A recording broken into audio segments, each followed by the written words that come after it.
Hi, good morning, guys. I hope that you have started the week well and you're well on the way to smashing your goals and targets that you've set out for the week. The reason that I'm talking to you today is I want to have a chat and talk about fat. It's that thing. We've all got it. Most of us want rid of it.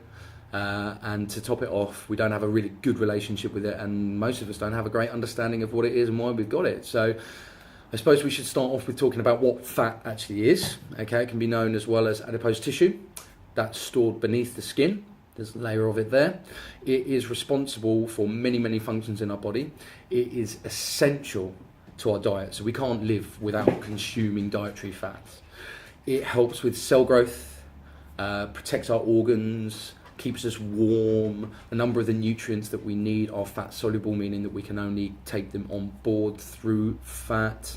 It helps with healthy brain function and loads of other things. I could probably make a video just about the good things that fats do for our body. Now, that being said, push that to one side, forget all of the good stuff, okay? It's still that very thing that we don't want, okay? We need to eat it, but we don't want it on our body. I don't ever remember having a conversation with someone coming to me and saying, Greg, help me out, put some fat on, please, mate. That hasn't happened yet. It might do one day, but I don't imagine it. So, as I like to do, I want to give you something to think about over this Christmas period and this week and the coming weeks. And that would be, should we be avoiding fat this Christmas?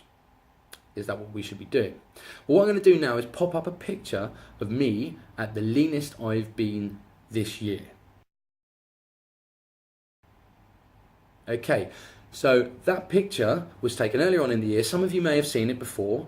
It was taken just before my wife and I went on holiday to South Africa, which was pretty awesome. However, I spent about 12 weeks cutting fat, or getting lean, as you might call it, pre our holiday. And it was great to do, but a little unnecessary because we really didn't get much sun while we were out there. The weather wasn't great. However, the question that I want you guys to think about was, how did I do that? What was the process I went through? But most importantly for today was, what was I eating? What was I eating to get lean? What did I do? Now, some of you might be really surprised to know that over 65% of all the food I was consuming in that period of getting lean, losing fat, before we went away, was fat itself. I was consuming dietary fat by the ton. And I had a really great time doing it, okay? Getting lean, for me, wasn't all that hard. It was fun because I was eating bacon, eggs, butter, oil, cream, just tons of stuff, loads of other things as well. All the normal stuff that people would be go-tos to cut out of your diet when you think about losing weight. Now, a lot of you are going to find that as a bit of a shock. I get that. Especially because over the last, decade or two, we've been bombarded with a number of products which are low fat or reduced fat. They've taken fat out of foods. And I suppose the question you're going to ask yourself, or the thought process is, if food producers are bothering to take their time to make products without fat in them or with reduced fat, then there must be a problem with eating fat. It must be bad, right? If that's the case, why are we having so many problems, in the world at the moment with obesity? Why are obesity rates so high? And why didn't this happen generations ago, pre-low-fat products? Now, I'm not telling you that low-fat products are the reason that we're putting on weight, but why is this, such a problem now and not then? Now we've got these, wonder foods.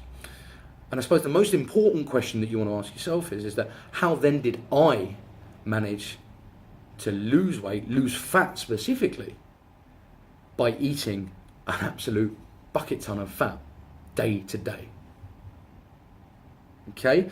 Now, what I'm not telling you is to go out and start spreading a ton of butter on everything that you eat, and that fat is the way forward and that's the only thing you should be eating. Okay? It worked for me because I coupled a very high fat diet alongside with low sugar. So it's high fat, low sugar, and that worked for me. It's not going to work for everyone. I'm not saying it's the answer. Now, that's about it. That's about all I want you to think about today, okay? Think about, why do we avoid fat? Is it just something that we take for granted? Were we told that when we were growing up? Do we do it just because that's what everyone else does? Now, as always, I hope this video has given you some food for thought. Yeah, I know. I kind of had to do it though. If you enjoyed it and if you felt like it was of benefit to you and you may have given you some things to think about, then be sure not to miss my blog that I'll be publishing this Wednesday. I'm going to go into more detail about the benefits of fat and the difference between good and bad fat and where they can be found. Now, that's really all I've got to talk about today. Have a great week. Think about what you're eating this week and look in the fridge. See you soon, guys.